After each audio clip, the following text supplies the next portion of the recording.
Brahma, the most independent demigod of the universe, accompanied by his followers, came to see the terrible fight for the sake of the world between the demon and the personality of Godhead, who appeared in the form of a boar. Okay, so purport by His Divine Grace, A.C. Bhaktivedanta Swami Prabhupada.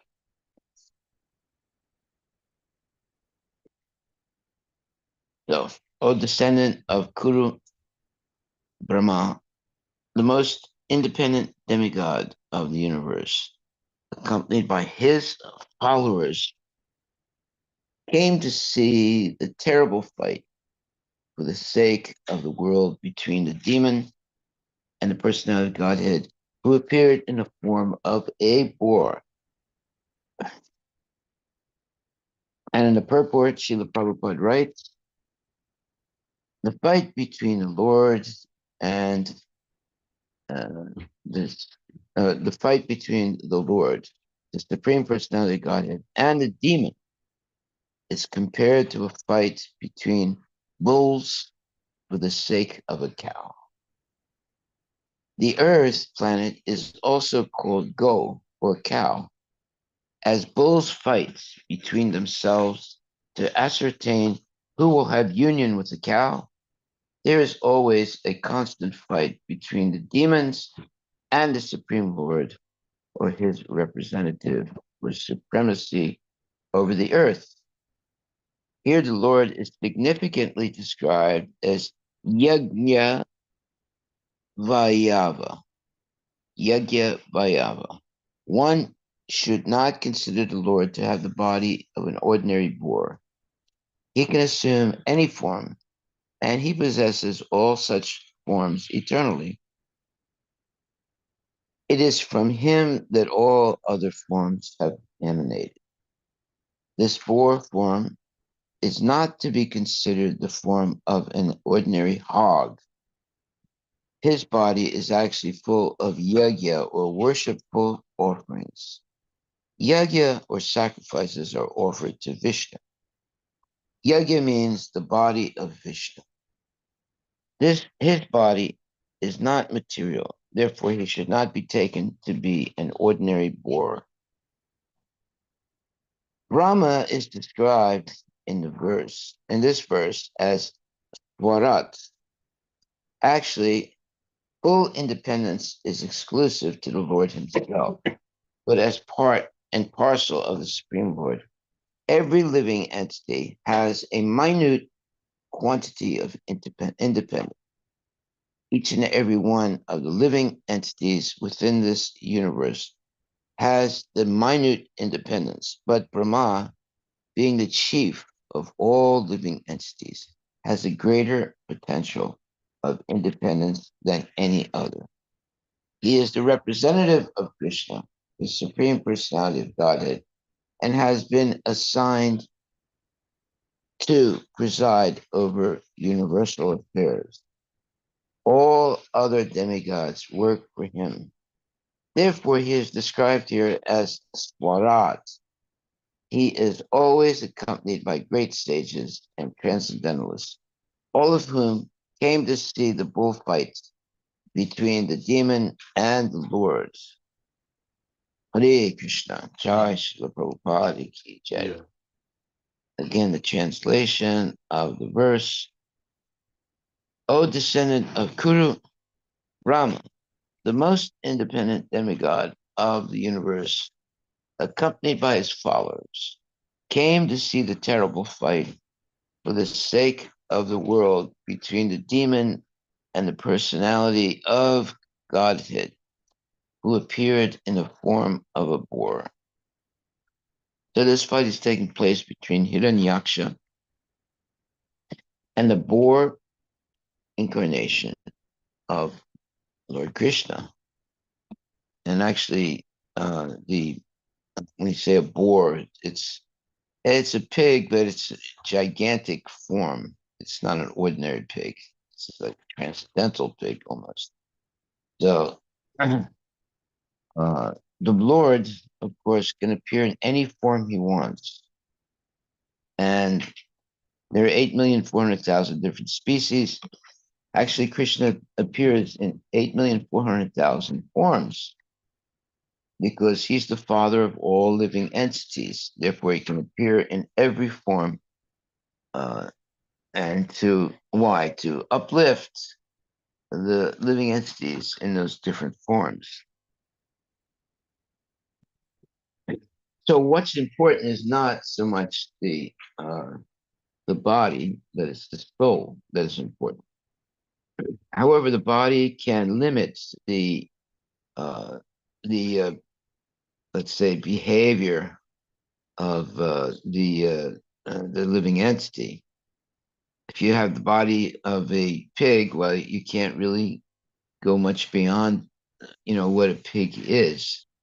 But here, the boar form or the gigantic pig form of the Lord is completely transcendental. He's not an ordinary pig, and therefore, uh, Krishna sometimes assumes different forms in order to perform different pastimes. So, uh, so then the devotees like Brahma and others, they come to see the Lord in these different forms, and as the you would call it something like entertainment. They realize that the Lord can assume any form he wants, uh, but the devotees can recognize the Lord, whereas the demons they get afraid and they try and run away from the Lord. And the uh, when the Lord appears in the form of a boar, he's not an ordinary pig. He's a transcendental pig, and quickly people realize that this is something exceptional.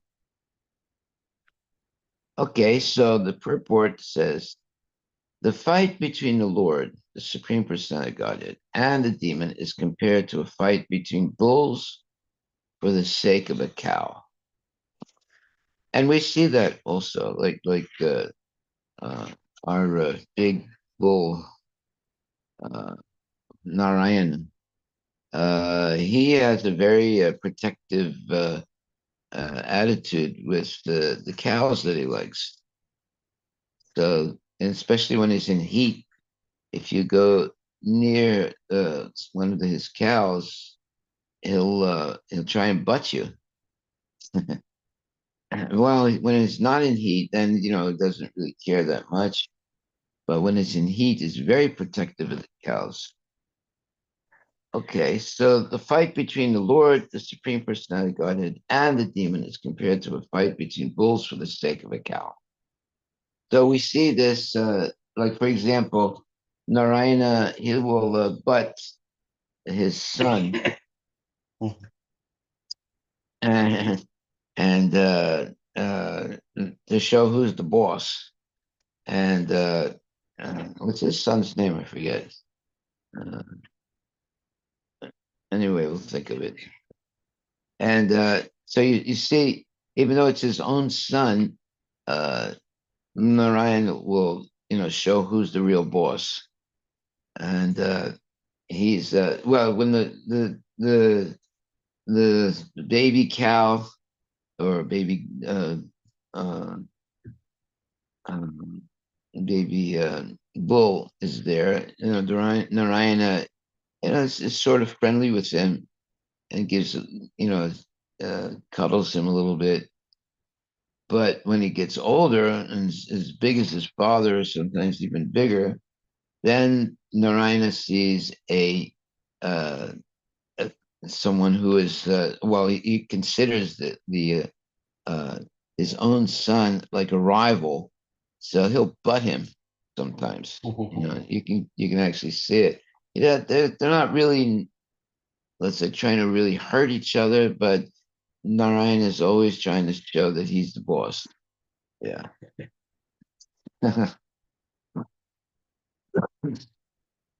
So that's why it says here, and the demon is compared to a fight between bulls of the sake for the sake of a cow. The Earth planet is also called Go or cow, as bulls fight between themselves to ascertain who will have union with the cow. There is always a constant fight between the demons and the Supreme Lord, or his representative for supremacy over the earth. Here, the Lord is significantly described as Yajna Vayava. One who should not consider the Lord to have the body of an ordinary boar, and that's important. He has a transcendental body, and it's not just an ordinary pig. He can assume any form, and he possesses all such forms eternally. It is from him that all other ordinary, it is from him that all other forms have emanated. This boar form is not to be considered the form of an ordinary hog. His body is actually full of yagya, or worshipful offerings. Yagya, sacrifices are offered to Vishnu.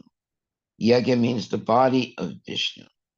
His body is not material. Therefore, he should not be taken to be an ordinary boar. This is all very important information for us.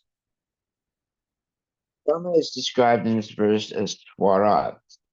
Actually, full independence is exclusive to the Lord himself, but as part and parcel of the Supreme Lord, every living entity has a minute quantity of independence. Each and every one of the living entities within this universe has this minute independence. But Brahma, being the chief of all living entities, has a greater potential of independence than any other. He is the representative of Krishna, the Supreme Personality of Godhead, and has been assigned to preside over universal affairs. All other demigods work for him. Therefore, he is described here as Swarat. In other words, Swarat means he has a larger degree of independence. He is always accompanied by great sages and transcendentalists, all of whom came to see the bullfight between the demon Hiranyaksha and the Lord. Okay, so there are all different degrees of, let's say, power and uh, rank. You know, there's a lieutenant, and there's a captain, and there's a president, and so forth. And the same way, you have different ranks in the material world and in the animal amongst the animals also. Like sometimes it's said that the tiger or the lion is the king of the animals. Well, they're the most ferocious. Let's put it like that. But sometimes, the tigers or lions will try and fight with an elephant, and sometimes the elephant loses, but sometimes the elephant wins. So you see, there's this competition in nature, and in the same way, this competition amongst human beings. However, the Supreme Personality of Godhead uh, can defeat everybody, and therefore we should surrender to the Lord. We shouldn't be like the animals, just fighting with each other all the time. No, we should understand who is worthy for us to surrender to. Uh, and everybody's surrendering to someone. Like, for example, you'll see a man walking his dog early in the morning so the dog can pass stool. And when the dog wants to pass stool, the man stops and waits. And then in the United States, there's a law that, you can't, your dog can pass stool, but you have to pick it up. You can't leave it, otherwise you'll get a fine. So the man has a plastic bag. He turns it let's say, inside out, and then picks the stool of the dog and then closes it with the plastic and carries it away.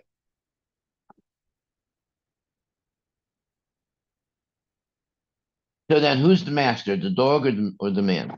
See, well, it looks like the dog is the master because the man has to clean his stool and carry it, and then throw it away in a proper.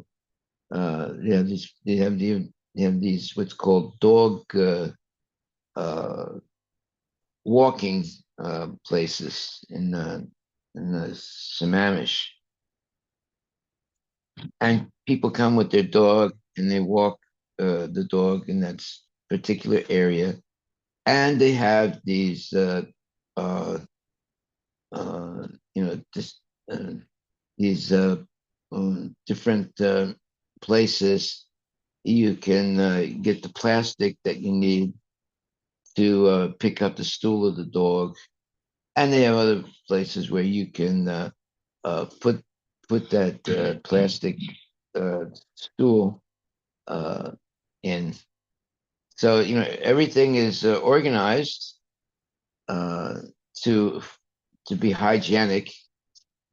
You can't. It's actually you're not allowed uh, to let the dog just pass stool and leave it on the ground. You have to pick it up and then get rid of it in the proper way.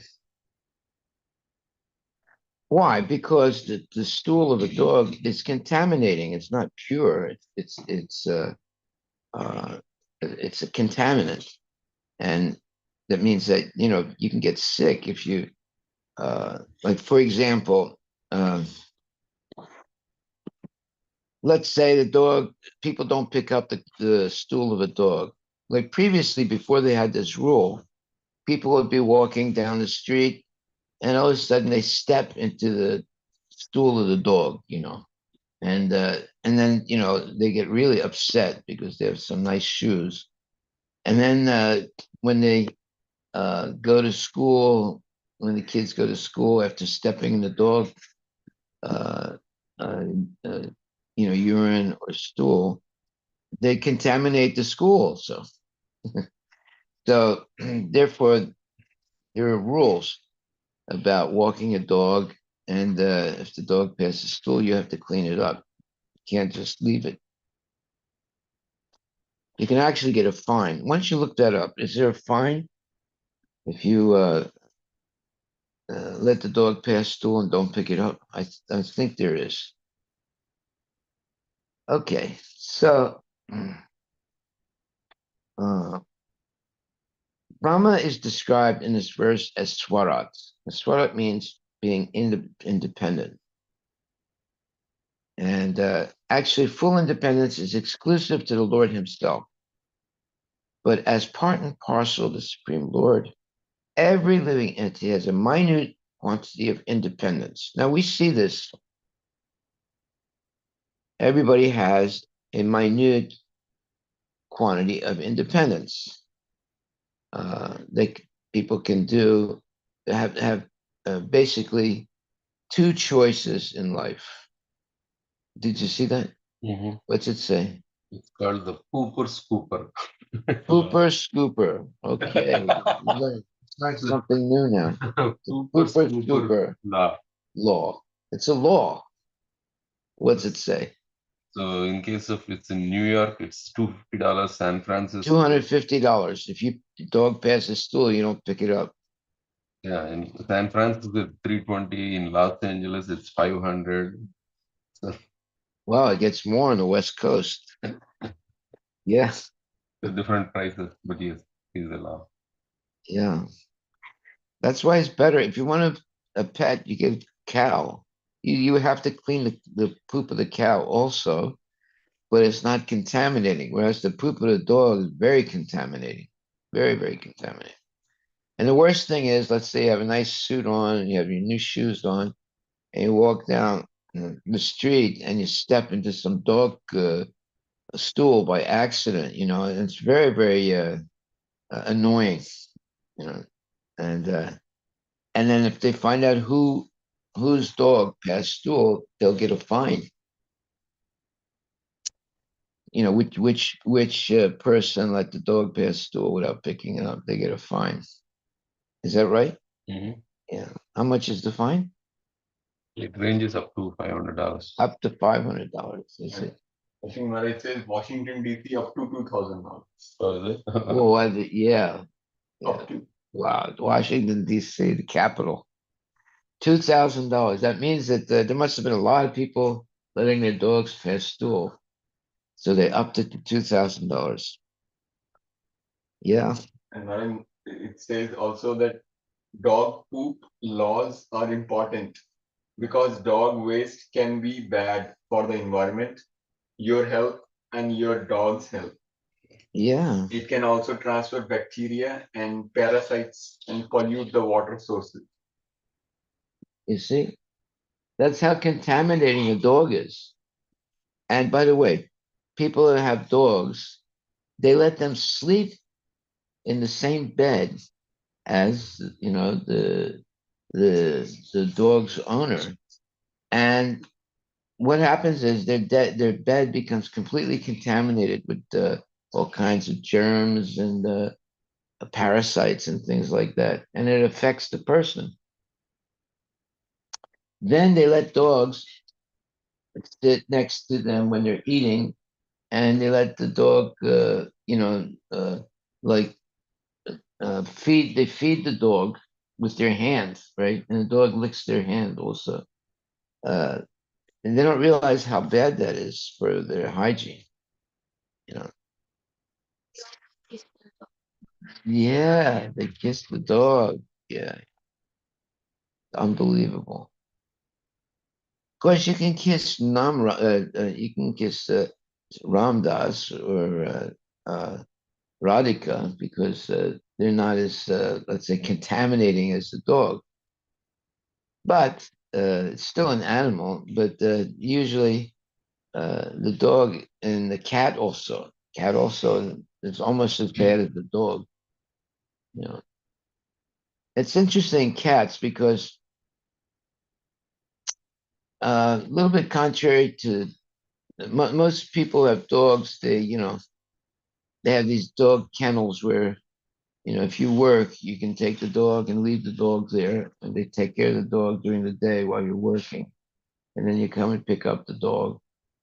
It's something like a, kindergarten for kids. So they have that type of uh, you know um, service where people who have dogs. They're professionals, and they don't want to keep the dog in their house alone, so they bring it to these dog kennels, and it's expensive. And they really treat the dog well. They can groom the dog for you, so bathe the dog, and it's expensive. But there are people that pay for it. And then if the dog gets really sick and needs an operation, they pay for it. And I had a friend of mine. She paid $4,000 to have an operation on her dog. So I said to her, "Well, why don't you just get a new dog?" She said, "No, are you crazy? I love this dog. I'm not going to, let him die." So people spend a lot of money on their dogs. It's like having a car. You have to spend a lot of money maintaining the car, and and some of these dogs are very expensive. You can pay up to $10,000 to get a dog at least. Why don't you look that up, see how much they cost? There are special dogs, especially the tiny dogs, who are really nasty. They're they're the most expensive ones because that's what a dog is. And when one dog sees another dog, right away there's a fight, you know, and it just shows the nature of the dog. They're very territorial and actually nasty. So what does it say about how much these dogs cost?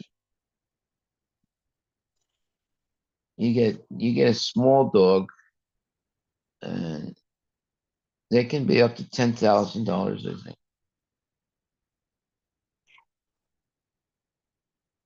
There is the cost of buying and then there's cost of maintenance. Right. The annual cost of caring for a dog can range from $1,000 to $5,000+ A year. a year. Wow. And then the initial prices of some dogs, Ranging from $3,000 to $10,000 or more. To do what? To do what? to buy them. To buy them. Yeah, to buy them. Yeah. Wow. Dogs are more expensive than human beings. Yeah. Okay. So here,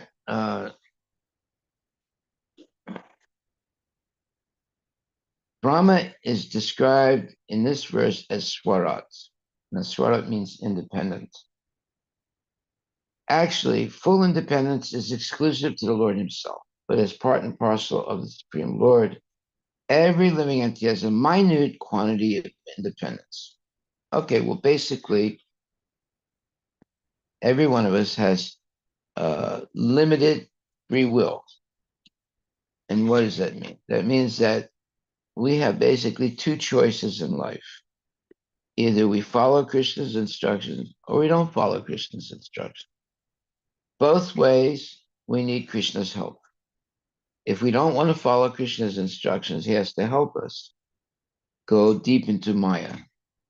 And if we want to have follow Krishna's instructions, he has to help us also so that we can follow them properly.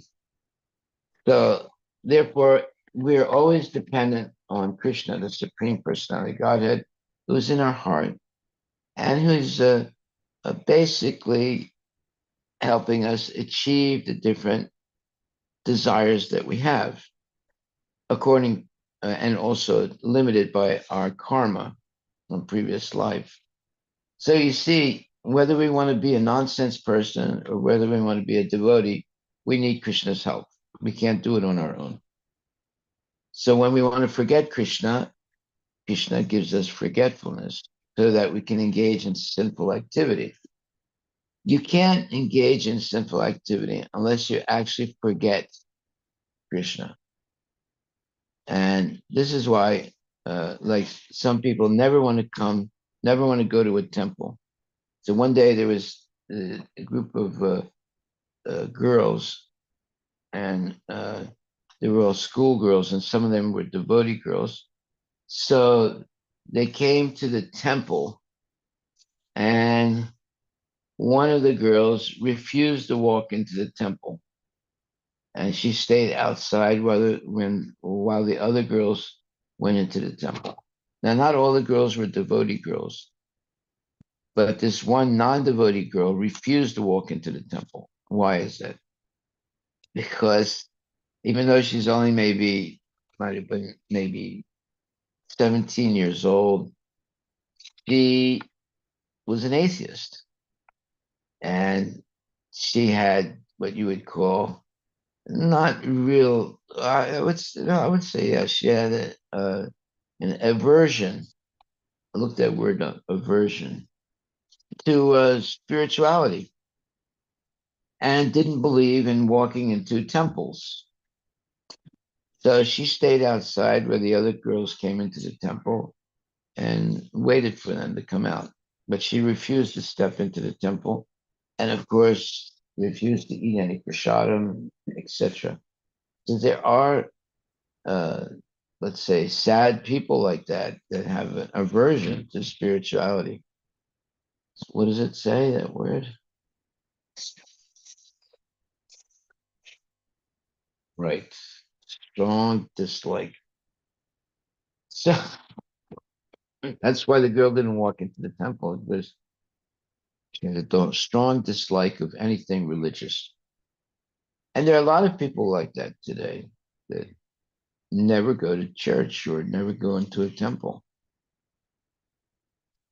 They go into a bar and drink liquor and things like that, or beer or something like that. but they won't walk into a temple.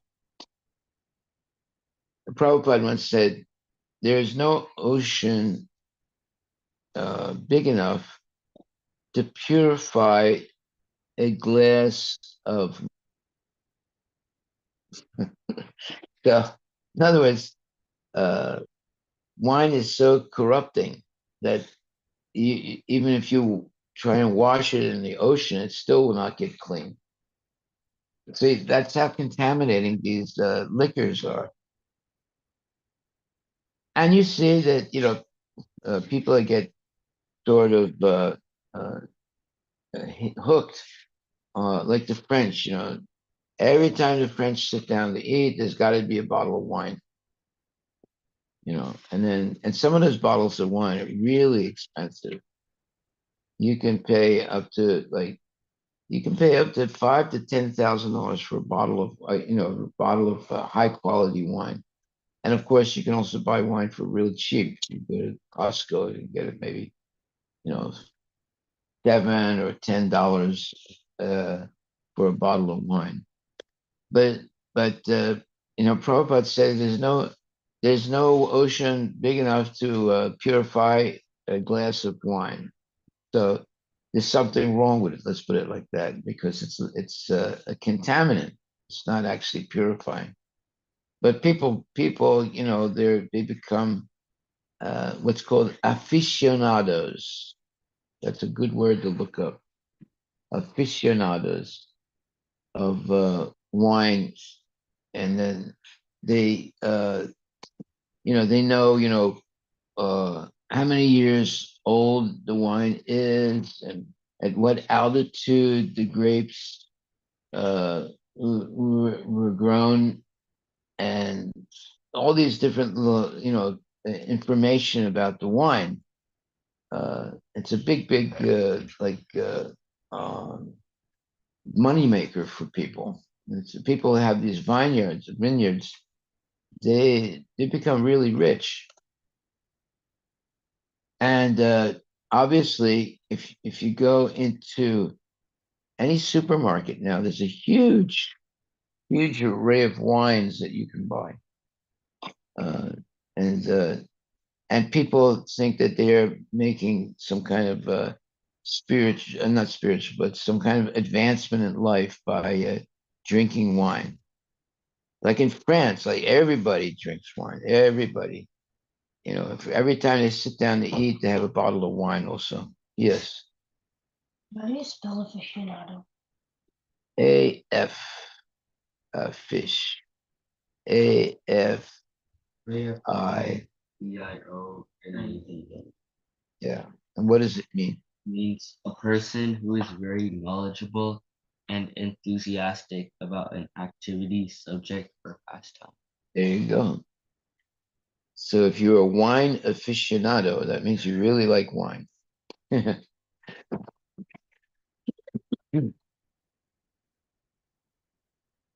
Okay, so in this purport, Brahma is described in this verse as Swarat. And Swarat means independent. Actually, full independence is exclusive to the Lord himself. But as part and parcel of the Supreme Lord, every living entity has a minute quantity of independence. Yeah. Now, what is the normal minute quantity of independence? You have two choices. Either you follow Krishna's instructions or you don't follow Krishna's instructions. That's it. You can't, there's nothing more or less than that. So, both ways, as I said, Krishna has to help you.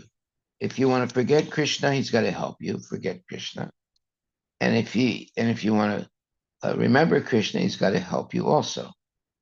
So how does he help you to forget him? Well, he gives you forgetfulness. And that forgetfulness happens because you cannot commit sinful activities without forgetting God. So Krishna has to help you forget him so that you can engage in sinful activities. It's just like, let's say you're a teenager and there's a party going on of teenagers in a house, let's say, or in a park, and they're all talking nonsense and uh, giggling and so forth.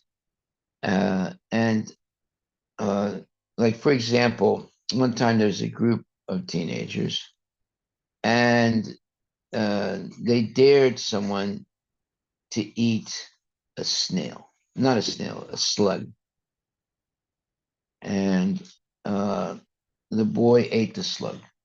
It was a dare, I dare you to eat the slug. Okay, I'll eat the slug. So he eats the slug. So look up now. I think we've done this before. Uh, look up boy eats slug on a dare and dies. Now you'll see the picture of the boy. Yeah, you got it? That was quick. It was just a silly dare among teenage boys. What could it hurt to eat a small slug? That was him saying it. That's a quote. What's the quote? The boy who ate the slug, his quote was No, that's not his quote. His what? I it says that it was just a silly dare among teenage boys. How could it hurt to eat a small slug? And And so Australian teenager Sam Ballard grabbed the slimy creature and gulped it down. what happened to him?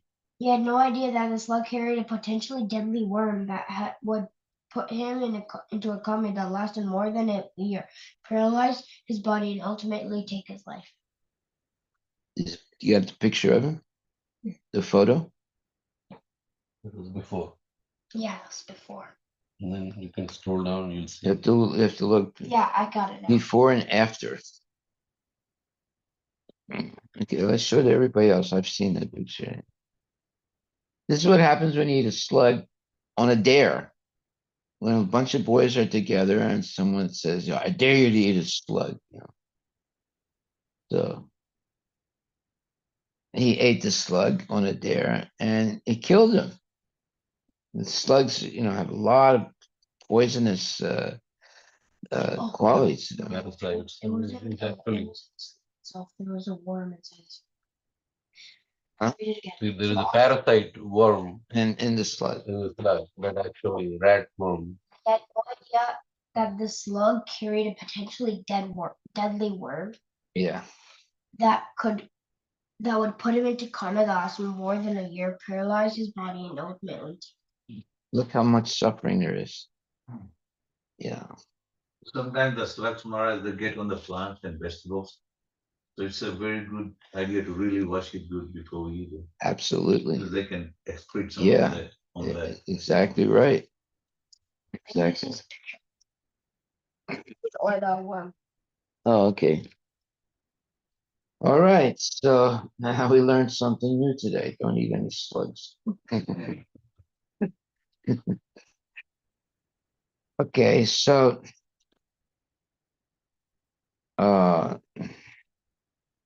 we go to text 21. Text 21, Canto 3, Chapter 18, text 21. After arriving at the place of combat, Brahma, the leader of thousands of sages and transcendentalists, saw the demon who had attained such unprecedented power that no one could fight with him. Brahma then addressed Narayana, who was assuming the form of a boar for the first time. Text 22 and 23. Lord Brahma said, my dear Lord, this demon has proved to be a constant pinprick to the demigods. A pinprick means, annoyance, when let's say you have a pin and you prick your arm or your hand, it's a real annoyance, so he says that he has become a source of fear by unnecessarily harassing them. Since he has attained a boon from me, he has become a demon always searching for a proper combatant, wandering all over the universe for his infamous purpose. So Lord Brahma said, my dear Lord, this demon has proved to be a constant pinprick to the demigods, the brahmanas, the cows, and innocent persons who are spotless and always dependent upon worshiping your lotus feet. It has become a source of fear for unnecessarily harassing them. Since he has attained a boon from me, he has become a demon always searching for a proper combatant, wandering all over the universe for this famous purpose. Mhm. And purport by Srila Prabhupada. There are two classes of living entities. One is called Sura, or the demigods, and the other is called Asura, or the demons. Demons are generally fond of worshiping the demigods, and there are evidences that by worship they get extensive power for their sense gratification. This later proves to be a cause of trouble to the brahmanas, demigods, and other innocent living entities. Demons habitually find fault with the demigods, brahmanas, and innocent, to whom they are a constant source of fear. The way of the demon is to take power from the demigods and then tease the demigods themselves. There is an instance of a great devotee of Lord Shiva who obtained a boon from Lord Shiva that the head of whomever he touched with his hand would come off its trunk. As soon as the boon was offered to him, the demon wanted to touch the very head of Lord Shiva. That is their way. The devotees of the Supreme Personality Godhead do not, however, ask any favor for sense gratification, even if they are offered liberation. They refuse it. They are happy simply engaging in the transcendental loving service of the Lord. So this demon who got this blessing from Lord Shiva after doing tremendous tapasya, he tried to kill Lord Shiva so that he could, have Parvati.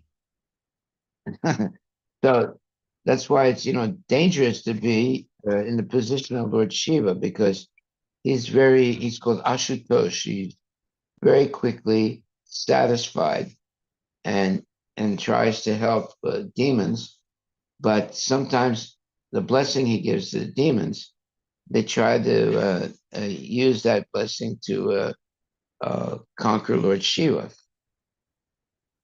So there was this one demon, and he did terrible yagyas to attract Lord Shiva. So what did he do? He had a fire, and he was cutting off parts of his flesh and putting it in the fire, and trying to augur up uh, Lord Shiva to come. Well, he didn't come so quickly, so the demon started getting more vicious. So he cut uh, one of his arms off and put it in the fire, and then finally he was going to. So he still had one arm. Finally, he was going to cut his head off and put it in the fire, and that's when Lord Shiva appeared and he said, "Well, stop this! This is horrible. You're doing this in my name." And he, because Lord Shiva is, he's also a surgeon.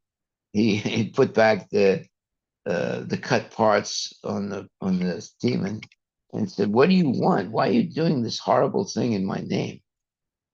And he said, "Well, I want to be Amara." He said, "No, I can't give you Amara because I'm not Amara. I don't. I'm not immortal." So anyway, he said, "But I want to have power, and so give me the power that whoever I touch with my hand, they will die."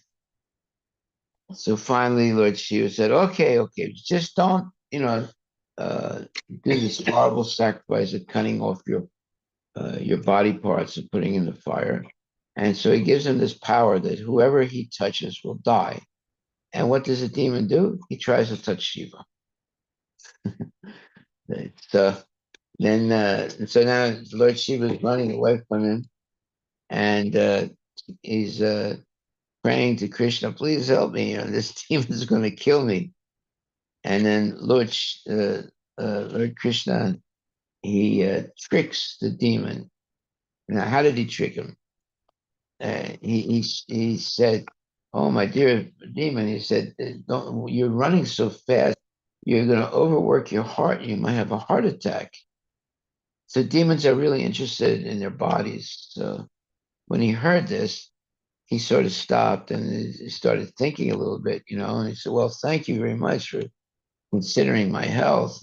And he said, "But," and then Lord Krishna said, "Well, why are you running so fast?" And so, "Well, I'm trying to chase after this person, uh, uh, and I have this power that whoever I touch will die. So I'm gonna kill this person and then uh, uh, get his wife for myself." So you can see it's a real demon.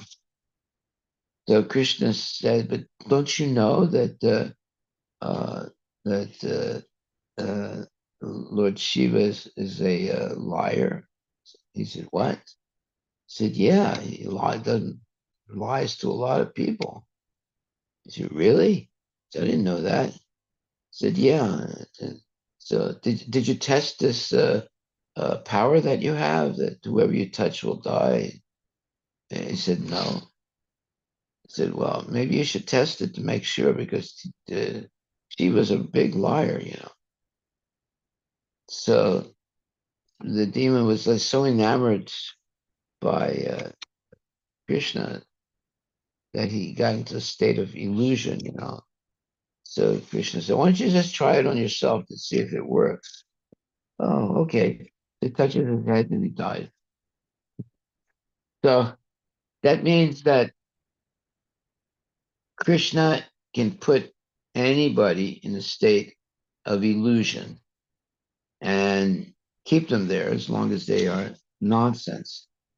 So we have to be careful because Krishna can liberate us from illusions, and he can put us into a state of illusion, as he does to the demons. Like the demons, like for example, Hitler, he was a demon. He was convinced that he could, become the king of the whole world. And it looked like he could do that at one point, but then he was completely smashed. So, Bhasmasura. huh? Bhasmasura. His name is Bhasmasura. Bhasmasura. Okay. The demon that touched his head. Yeah. Yeah. Ah. So we see Krishna can put anybody into a state of illusion, and so Krishna doesn't have to fight with people with demons to kill them. He can put them in a state of illusion, and they can kill themselves, which happens a lot. Like, have you ever heard? I'm sure you have of overdosing, right? So a bunch of kids get together, they buy some marijuana. Uh, you can buy marijuana pretty easy in Seattle. There's all kinds of people selling it, and you smoke marijuana, and uh, your ability, your faculties of thinking clearly become very cloudy. Like I saw once a person who took LSD, and by accident he put his hand uh, on what do you call that? Uh, it was a burner, right? And he put his hand on it, and he didn't take his hand off, and it burned him really badly. But he was so much intoxicated that he didn't realize what he was doing. Then they had to take him to the hospital. So uh, these type of things happen when uh, kids start taking drugs. And I had a very good friend of mine, and he was a very, very smart kid. You know, and, he was a Jewish kid. He was very, very smart, but he became hooked on uh, drugs. And one day I was doing my homework, and he came to see me because we were friends. And while I was doing my homework, he started taking uh, heroin and shooting it into his arm with a syringe, you know. So he's sitting right next to me while I'm doing homework, and he's trying to peek himself to inject the heroin into his body, you know. And I said to him, I said, why are you doing this? He said, I have to do it. He said, if I don't do it, I don't feel well. So he had become addicted. Always, although he was a very smart kid, and he was uh, he was a nice person, you know, but somehow or other he became addicted to heroin, and he couldn't stop. And eventually, he did die early. So you can see how uh, uh, people they are drug addicts, and to support their drug addiction, they get other people to take drugs and buy drugs from them. And then, uh, so now, you know, like, you know, misery likes company. A lot of young kids get hooked on these drugs. And there's all kinds of drugs, you know, there's designer drugs. They're pills, you know, just a little pill like that, like fentanyl. Just a little pill. It's really cheap, but it's highly, uh, you know, uh, addictive, and it's very easy to overdose on it. Once you look that up, fentanyl, FEN, it is a very dangerous drug, and it's very popular now because it's cheap and it gives you, you know, makes you uh, uh, uh, gives you what they say a high very quickly, and this, like I said, it's cheap. You can, it's just a little pill, but it's very powerful, and a lot of people overdose on it and they die. Fentanyl, and you know, there's thousands and thousands of these pills coming into the country almost every day. Yes. I have a picture. Oh, it's read what it is. Okay. What is fentanyl? Is fentanyl an opioid? Fentanyl is a Schedule 2 drug that is prescribed for pain. Illegal fentanyl use is increasing and is causing thousands of overdose deaths each year. Thousands, right? Thousands of overdose death because fentanyl's, you know, it's a little pill like that, but it's very powerful and it's very easy to overdose on it. Go ahead. People are dying due to respiratory Respiratory. respiratory suppression. It stops you from breathing. It makes it very difficult to breathe. Go ahead. Primarily, the Ranch, PA, has a pain management center on its 15R campus in Pennsylvania. So they have these places where kids are hooked on fentanyl and other drugs, but it's mostly fentanyl. I used to distribute, preach and distribute on this with this place in Seattle, which is like very close to a drug, you would call it, free drug center, where drug addicts can go there and get drugs, right, and get syringes. Uh, it's free, right, and Oh, the people that would walk into that place, and so I would see them because I was not next door to the drug place, but I was close by. This, giving people, trying to sell books and things like that. And oh, it was so difficult to see these people. They were completely destroyed by these drugs, and they go to a legal drug. Uh, what do you call it? Legal drugs dispensary. Get the drugs for free. Uh, to and they had a little box. They had to have that box. If they lost that box, they were in big trouble. So the government gives you this box. You can go and get these addictive drugs for free in Seattle. And if you lose the box, then you're in big trouble. You can go commit suicide, so make you go crazy. So, and so many people, young kids and older people also were coming in to get their free drugs. It was like once a week you'd go in and get enough free drugs for 1 week. And this is in Seattle. It's going on right now also. Why don't you look that up? Look up the drug dispensary uh, for uh, addicts, drug addicts. I think it's called methadone. Methadone, right? Okay, that's to try and get them off of the higher or more addictive drugs with a less addictive drug, which is methadone. Is that right? Yeah.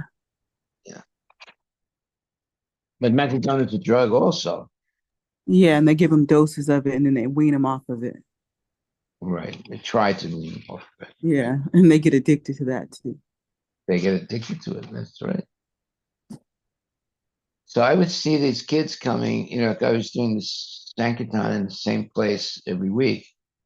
And I would see these kids really messed up, and I tried to preach to them and give them some prasadam, but they were not really interested at all. They were so drugged up. They just had to get the drug, and it was free. Okay. Any other things that you looked up? When I was in college, the kids would come in with those boxes and they would be falling asleep in class Wow. off of the methadone. Oh my God. Yeah. In class. Whoa. In class, falling asleep at the computer. Wow. Now, when you get, okay, methadone is one thing, but when you get to the level of fentanyl, I've seen kids, that are drugged on fentanyl. What happens is, uh, they take it in different ways. There was this one lady that I knew. How do I know her? I had to throw her out of the temple. She was such a, uh, abusive person. So I had to throw her out of the temple. But then one day I was at the uh, at a festival at the downtown, and I saw her. And she didn't see me, but I saw her. She was preparing fentanyl for her friends and for herself. So she was like, sometimes you see a mother who's cooking for the family, right? Well, she was the mother that was preparing the fentanyl for her friends and for herself. Right? So you have to heat it up and this thing and that thing. She knew what she was doing. And the people that took the fentanyl, they were like zombies. You know what a zombie is? It's a person that is so high on their drugs that they're just in different positions, and they stay like that for hours. They can be in a position where their head is touching their knees, and they just stay like that for hours and hours. or they're standing up in a very strange shape, and you know they don't move for hours, right? And they can only do that because they've taken so much of this drug, fentanyl, that it incapacitates them. So yeah, I was downtown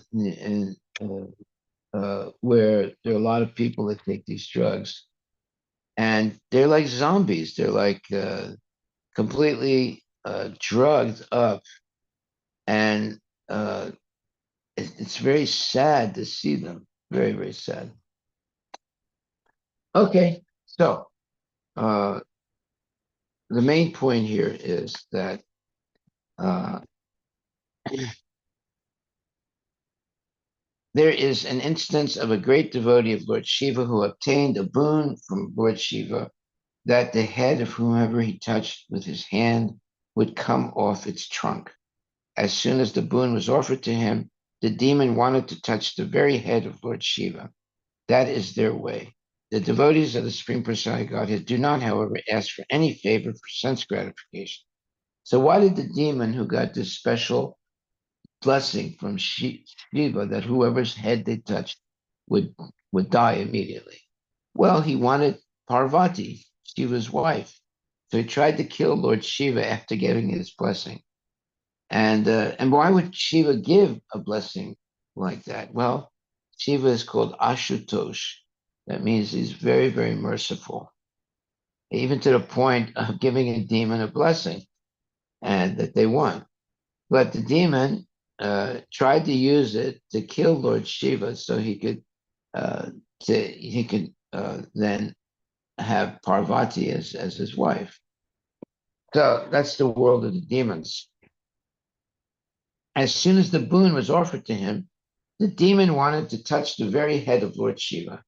That is their way. The devotees of the Supreme Personality of Godhead do not, however, ask any favor for sense gratification. Even if they are offered liberation, they refuse it. They are happy simply engaging in the transcendental loving service of the Lord. So this is the way to have a successful life. Just be engaged in the service of the Lord and not seek any blessing for sense gratification. If there is a blessing, that should be to increase your service to Krishna. That should be your blessing, but not to increase your ability to have more sense gratification. So, therefore, it's very important to know what to ask God. Uh, if you uh, ask God for sense gratification, you'll get it, but you become, let's say, bewildered by it. By controlling the senses, we become healthy and we can remain in Krishna consciousness a whole lifetime. By engaging in sense gratification, we become, first of all, mentally sick. That means that we're making the wrong decisions all the time. And eventually it can lead also to our dying earlier than we should because we're consuming a poisonous substance such as marijuana. And some people say, "What, are you crazy? I haven't spoken marijuana for like 40 years now." Yeah, that's true. They do. And people smoke cigarettes also for 40 years. But eventually they get cancer, right? My father got cancer. He was smoking every day for 40 years, Chesterfield cigarette, and he got cancer eventually. You might be able to get away with it for 40 years, but eventually, you go down because your lungs are not meant for being filled by smoke. Your lungs are there to have fresh air to get the oxygen from that air. So people who mutilate themselves or who defile their body by taking intoxicants, they don't live long, and they have a very difficult life. Uh, Even marijuana. Some people say, "Well, I've been smoking marijuana, 40 years now, and I'm not going to stop."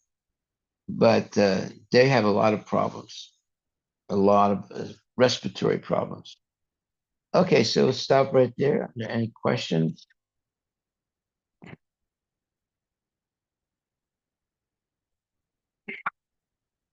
Any questions online?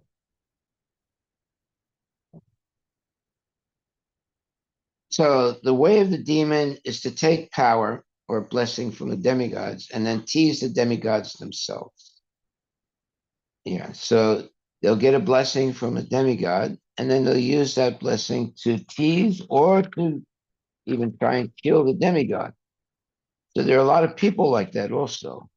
Like, for example, there was this one family when their son turned 15 years old, they gifted him a brand new gun with the ammunition that goes into the gun.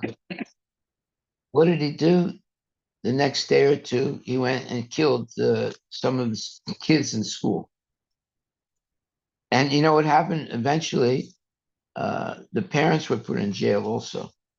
Not only the kid, but the parents also for giving their kid, a 15-year-old kid, a gun with the ammunition.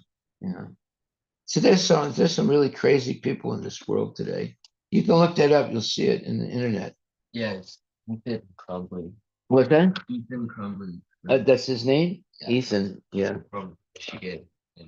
I think recently back in India we had a incident wherein which boy turned 18 years. He was rich family. Yeah. Father gifted He's still 17 the father gifted a big car in Pune, Maharaj. somewhere in Pune, Maharashtra.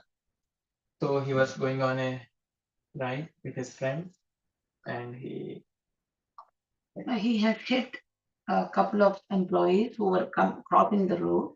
He was at more than 100 plus speed. Yeah, and he was intoxicated. I mean, he was toxicated. Yeah. And the worst thing is the next day when the kid was taken to because he was stopped by the public. Public got thrown him into them and he pulled them out of the car and took it to the police station. But the judge asked him to write a essay. Yeah, an essay, something. Yeah. And then let him go. And that's it, because he is the son of Richmond. and two lives are like right there. Lost. Lost. Yeah. Yeah. The Dr. Sooty, you might know him, Sooty. He had two sons. One son, when he turned 16 years old, he gave him a brand new BMW. Mm. Right. And 2 months later, the boy was dead. He was, Oh, that was him. yeah, And he was going, was driving his BMW, which was a powerful car, right? And he killed himself, basically. Not that he wanted to, but he didn't realize how powerful the car is. And he had an accident. He didn't hurt anybody else, but he died. So that was a big blow for Dr. Sodi. So better not to give kids these powerful and expensive cars. Like when I got my first car when I was 16, I almost killed myself. I had a bad accident, and then they took my license away, and they did the right thing. And I wasn't able to drive a car for at least 4 years after that. I learned my lesson. So when I did get my license back, I was very careful the way I drove after that. But they did the right thing because they came to my house. I knocked on the door. They asked for me. I came to the door and they said, "Give me." The policeman said, "Give me your license." And they took it away from me, and I couldn't drive for at least 4 years after that. So, giving a young kid a very powerful car like a BMW is a big mistake, because they don't realize how dangerous it is to have such a powerful car. And obviously, they're going to go joyriding with their friends and probably kill other kids also. So, you should never associate with rich kids that have these big cars and go around, driving real fast and so forth, because it's very easy to make a mistake. Not knowing how powerful the car is. Okay, thank you very much. All glories to Srila Prabhupada. I have a question. I have a question. Yes. Okay. So now that I'm Krishna conscious and I live alone and I chant a lot and I have like a lot of alone time with Krishna, I'm starting to like remember some of my relationship with Krishna like as a child, and I have like I have a lot of my life where I've had like a lot of realizations from things that happened in my life, and Krishna um is like try to strengthen me so that I could share some of my story to like help strengthen other people's faith.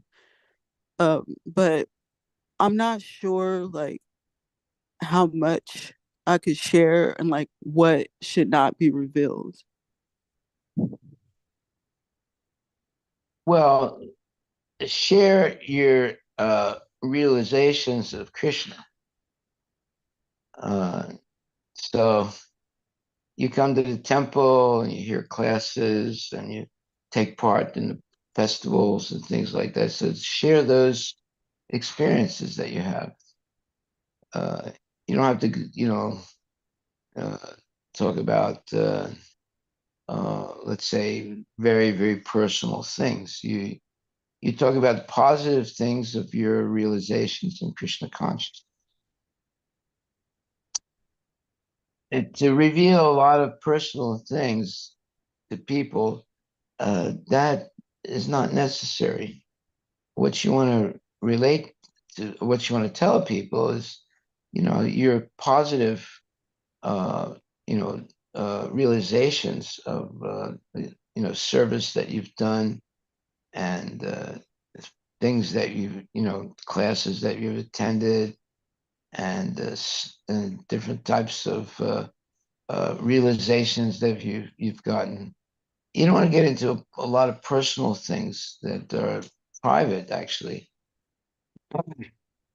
What about like your connections like with Krishna, like your relationship? Is that personal? Well, some of it is, yes, because uh, what you want to do is look, you just, uh, all right, let me read to you from Bhagavad Gita, Austerity of Speech, chapter 17. 15. What?